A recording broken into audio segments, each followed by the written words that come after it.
More than 10% of Ontarians who answered a recent Nanos Research Survey for CP24 and CTV News say they're most concerned about the lack of affordable housing heading into the provincial election.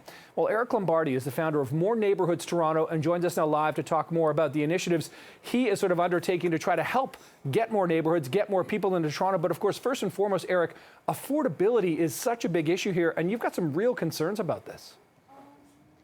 Thank you, Nick. And yeah, we have a ton of concerns. And this especially affects those who are left out of the housing market, young people, new Canadians who, in a very short period of time, in just 10 years, have sort of had their futures stolen away from them.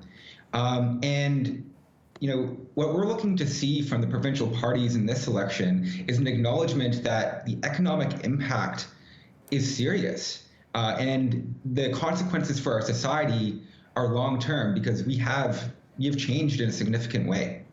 And Eric, you have the experience. You lived in San Francisco and kind of saw what was happening in San Francisco and how it's mirroring what's starting to happen here in Toronto. So can you explain sort of like your, as it were, lived experience about what you saw in San Francisco and how you see it potentially applying and potentially, ruining Toronto?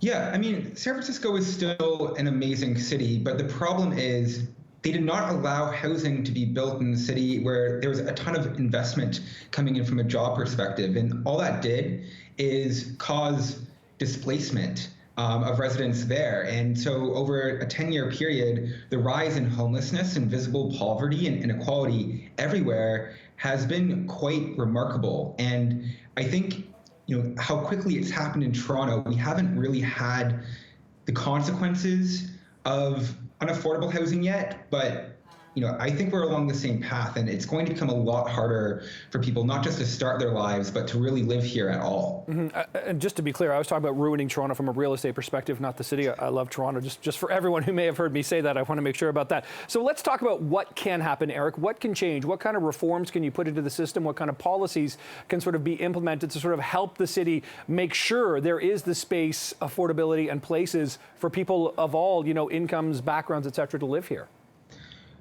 I think you need to be ambitious on the supply side. You have to be ambitious on reducing bad demand, and you need to invest directly, especially when the government has a lot of opportunities with its owned properties.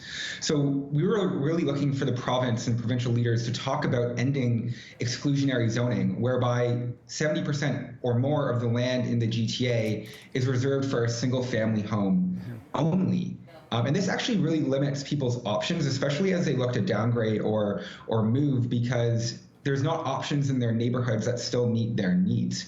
On the demand side, there are options, for example, to bring in speculation taxes on multiple properties, or tax house flipping, or really assess money laundering that's actually going on to the tunes of billions of dollars in the system. And then in general, using the government's land to invest in creating mixed income, mixed use housing in a lot of places, especially close to transit.